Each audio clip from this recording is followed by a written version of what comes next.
एक शाम प्राची टीवी पर सीरियल देख रही होती है, तभी उसकी सास वहाँ आती है। अरे सीरियल में तो ऐसे मग्न है जैसे आज रात का खाना पड़ोसी आकर बनाएंगे। मुझे पता ही नहीं था आपने अपने बेटे की शादी पड़ोस में भी की हुई है। हैं? मतलब? मतलब इस घर में सारा काम बहू ही करती है, आप तो सिर्फ खर्राटे मारती हैं। अच्छा जी, फिलहाल तो तुम आराम फरमा रही हो, चलो जाओ, ये मेरे टीवी देखने का समय है। आहा, इसीलिए मुझे भगाया जा रहा है। सॉरी, अब तो बिल्कुल नहीं जाऊंगी। प्राची की इस बात पर दोनों सास बहू के बीच टीवी रिमोट के पीछे बच्चों जैसे छीना झपटी शुरू हो जाती है, जिसके बीच श्लोक भी काम से घर वापस आ जाता है। आज मेरी चूहे बिल्ली की जोड़ी किस बात पर झगड़ रही है? अरे तेरे बीवी मुझे टीवी ही नहीं देखने दे रही। अरे तुम्हारी मम्मी मुझे खाना बनाने के लिए फोर्स कर रही है। अरे वाह, ऐसे बेतुके रीजन पर तो बच्चे भी झगड़ा नहीं करते। अरे मुझे कुछ मत बोल, सब इसने ही शुरू किया है। हाँ हाँ, जैसे आप तो बहुत दूध की धूली है ना। अरे बस, दोनों चुप। प्राची जाओ, खाने की तैयारी करो। और माँ तो छोड़ो, तुम्हें क्या बोलूं, शांति से अपना सीरियल देखो, मुझे दोबारा लड़ने की आवाज सुनाई नहीं देनी चाहिए। ऐसा बोलकर श्लोक वहाँ से चला जाता है, जिसके पीछे पीछे प्राची भी कुछ न कुछ बड़बड़ाते हुए रसोई में चली जाती है। हाँ हाँ, सासू जी को तो कुछ बोलेंगे ही नहीं, बस मुझ पर ही हुक्म चलता है, खाना बनाओ, जैसे मैं इनके घर में खाना बनाने के लिए आई हूँ। इसी तरह शाम बीतती है और रात को श्लोक और प्राची की सास खाना खाकर सोने चले जाते हैं, लेकिन प्राची गुस्से में कुछ खाए बिना काम में ही लगी रहती है। इस घर में किसी को घंटा फिक्र नहीं पड़ता, मैं खाऊं या भूखी रहूं। प्राची कुछ देर के लिए रसोई से बाहर जाती है और जैसे ही वापस आती है तो वहाँ दूध का भरा ग्लास देखकर हैरान रह जाती है। फिक्र पूरी है, बस दिखाना नहीं है। प्राची दूध पीकर सोने चली जाती है और अगली सुबह एक बार फिर सास बहू का कार्टून नेटवर्क स्टार्ट हो जाता है। ये तुमने ही किया है। अरे अजीब जबरदस्ती है, मैं बोल रही हूँ मैंने कुछ नहीं किया। दोनों ने मिलकर पूरे घर को पागल खाना बनाया हुआ है। यहाँ कोई नॉर्मल इंसान तो रह ही नहीं सकता, इसीलिए अब पड़ोसी क्या रिश्तेदार भी घर आने से कतराते हैं।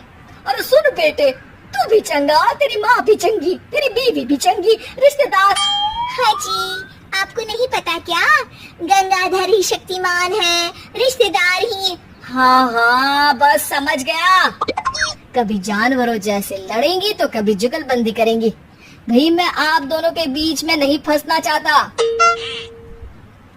सास बहू की इस मनमौजी जोड़ी से परेशान होकर श्लोक अपना सिर खुजलाता वहाँ से चला जाता है। चलो अब मैं भी कीर्तन में जा रही हूँ। इस पर जैसे ही सास कमरे में अपना पर्स लेने जाती है तो वहाँ नाश्ते की प्लेट रखी देख मुस्कुराने लगती है और नाश्ता करके घर से बाहर निकलते हुए कुछ पैसे टेबल पर रख जाती है, जिसकी कुछ देर बाद सिलेंडर वाला घर आता है। उमरी मैया, मैं सिलेंडर के बारे में तो बिल्कुल भूल ही गई थी। घर खर्च के सारे पैसे भी मम्मी के पास है और श्लोक से बोला तो उल्टा 4 बात सुनाएंगे। प्राची ये सोच ही रही होती है कि अचानक उसका चेहरा चमक उठता है और वो घर में आकर इधर उधर देखने लगती है। तभी उसकी नजर टेबल पर रखे पैसों पर पड़ती है, जिन्हें वो सिलेंडर वाले को दे देती है। ये सब श्लोक देख लेता है। अच्छा बेटे, इतना बड़ा घोटाला, सबके सामने मैं तेरी दुश्मन और पीठ पीछे तेरी मेरी यारी। इस पर श्लोक एक प्लान बनाता है और शाम को सब एक साथ बैठे होने पर बोलने लगता है। माँ, तुम दोनों की बहुत लड़ाई होती है, इसलिए मैं सोच रहा हूँ कि प्राची को उसके घर छोड़ाऊं, इससे वो भी खुश रहेगी और तुम भी। अचानक श्लोक की ये बात सुनकर सास बहू शौक से उसकी तरफ देखती है। अरे ऐसे कैसे घर छोड़ाओगे, मुझे कहीं नहीं जाना। अरे तुमने बोला नहीं पर मैंने सुन लिया, तुम्हें मम्मी के साथ रहना अच्छा नहीं लगता, मुझे पता है। अरे वो हरे, जब बहू खुद कुछ काम बोले तो वो तुझे सुनता नहीं, और अब जो इसने बोला ही नहीं वो तू समझ गया। जब उसे नहीं जाना तो फिर जबरदस्ती क्यों कर रहा है? अच्छा, फिर आपको मौसी के घर छोड़ाता हूँ, बस अब आप दोनों एक घर में एक छत के नीचे नहीं रह सकती। मैं इस टॉम एंड जेरी की जोड़ी को और नहीं झेल सकता। हैं? ऐसे कैसे नहीं रह सकते? तुम्हें इतनी दिक्कत है तो तुम्हारा बोरिया बिस्तर पैक कर देती हूँ, लेकिन मम्मी जी कहीं नहीं जाएंगी। बिल्कुल यही सुनना था मुझे। अगर दोनों में इतना ही प्यार है फिर हर वक्त ये लड़ाई का नाटक क्यों करती हो? देखा मैंने कैसे माँ किचन में दूध रखती है और तुम उनके लिए कमरे में नाश्ता रखती हो, और कैसे वो पहले ही तुम्हारी दिक्कत समझकर घर में पैसे रखकर बाहर जाती है। अरे भाई, इतना ड्रामा तो डेली सोप में भी नहीं होता जितना तुम दोनों ने इस घर में फैलाया हुआ है। तू हमें टॉम एंड जेरी बोलता है ना, तो याद कर वो दोनों भी एक दूसरे को बाहर वालों की बुरी नजर से बचाने के लिए हमेशा सबके सामने लड़ते थे, लेकिन अकेले में दिक्कत के समय मदद भी तो करते थे। बस हमारा रिश्ता भी कुछ ऐसा ही है।